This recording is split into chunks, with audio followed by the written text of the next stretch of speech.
Hello, I'm taking on a challenge to beat every playable Nintendo published game. Welcome to the next episode. The next game is Popeye's English Game. Popeye's English Game, known as Popeye No Eigo Asobi in Japan, was an edutainment game developed for the Famicom using the same engine as the arcade port of Popeye. The game never actually left Japan and never received an official translation. The name I'm using to refer to the game is not official, and I plan on using rough translations like this when talking about games that never left Japan.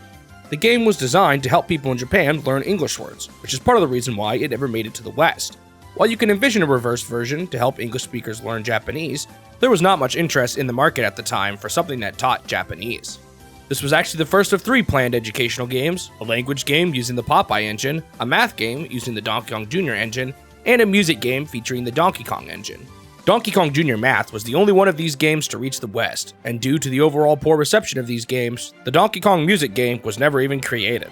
So, how am I even gonna play this one? I don't even know Japanese. It turns out there is actually an English fan patch of this one, although it doesn't entirely result in the same experience as the original. The original design of the game is that it will show the player a word in Japanese, and you have to spell it out in English. Originally, the Japanese words were written with Japanese characters, so all this translation really did was rewrite the Japanese words using the English alphabet. As for how I actually decided to approach the game, let's take a look at my time with the game to find out. Booting the game up, we can see that there are 3 game modes: Word Puzzle A, Word Puzzle B, and Word Catcher. To start, I selected Word Puzzle A. After selecting a mode, it was time to select a category. There are 6 categories: Animal, Country, Food, Sports, Science, and Others. I wasn't totally sure how much I wanted to play the game, so I just started with the Animal category.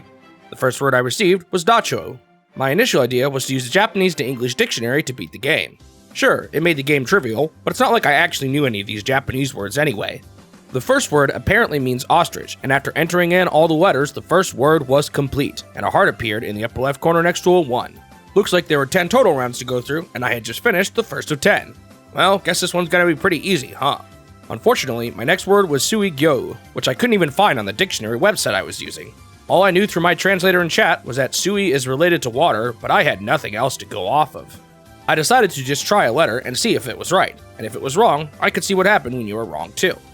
I tried the letter D, which was incorrect. The letter got marked with a skull, and Brutus hit a punching bag, which knocked Sweepy back a bit. I guess this one works kinda like Hangman, where each letter you get wrong brings you closer to a loss. I got pretty close to failing, but I eventually realized that the word was buffalo, and I think this one was actually a mistranslation by the patch I was using. The word should have been sui-gyu, which means water buffalo. The next few rounds went pretty smoothly, but when I ran into the word ladybug, I failed a few characters, since apparently the British way to say ladybug is ladybird. The rest went pretty smoothly, but once I got to the final word, I decided to play it Hangman style again, where I would try to figure out the word without using a dictionary. The game was pretty forgiving with its misses, and since I already knew what category it would be in, I figured this could be a way to add a bit of challenge to the game. I got the final word, goldfish, and I completed a full round in Mode A with a perfect score. Next up was Word Puzzle B. They had the same categories for this one, so I selected food this time around, and to my surprise, this mode was essentially just Hangman. You no longer have the word in Japanese, and you have to instead figure out the word for yourself. Wow, this seems like it would be really hard for someone trying to learn English for the first time. Although I guess it's a decent way to test just how extensive your knowledge of English words is. Honestly, this mode was kind of fun. While the original intent of the game is to learn English, I was able to play the game like a typical game of Hangman. Some words were more tricky than others, but I was able to get through a round in Game Mode B without dropping a single word. After this, I switched to the final mode, Word Catcher. This mode was actually a multiplayer mode. 3 words would be shown on the screen in Japanese, and the objective was to spell out the words in English by grabbing the letters falling down from the sky. After each time a word is spelled, that player gains a point and a new word is added. Only the characters needed to spell the words were falling from the sky, so you can use that knowledge to help you figure out what each of the words were. I didn't have someone to play against, but I still played the mode by myself until I got 5 words completed, beating the inactive player 2. While I was mostly content with the game at this point, I decided to try a round in each of the remaining categories before putting the game to rest. I decided to alternate between each of the 2 modes while I did this. Next up was countries in Word Puzzle A. This one turned out to be really easy in Mode A. Most of the country names were very similar in Japanese, with only some slight variances in pronunciation depending on the country. Even some of the harder words, like Austria, could be figured out when saying the word out loud. Osu Teoria. Next up was sports in Word Puzzle B. This one went pretty smoothly, and there's not a whole lot else to say about this one.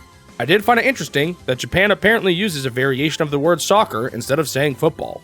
Next up, I decided to do the other category in Game Mode A, since I figured this one would be harder to do as strictly a hangman mode. I decided to use a dictionary again, although I once again ran into a difficult word in this one.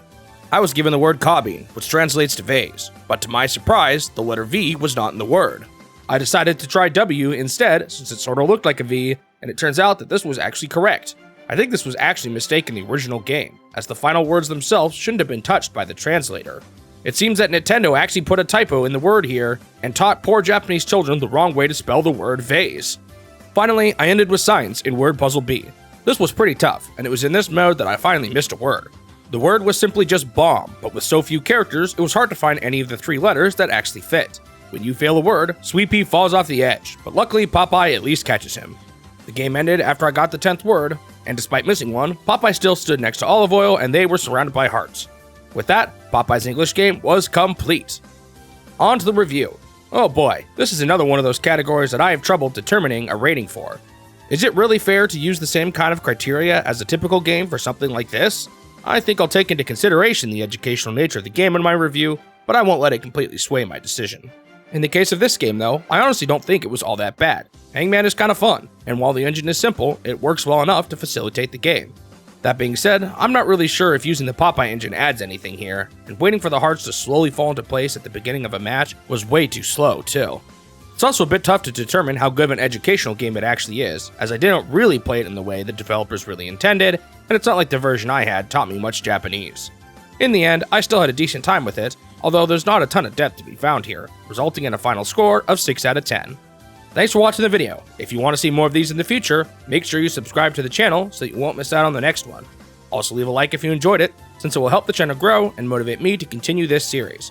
I hope I will see you in the next step of my quest to beat every Nintendo game.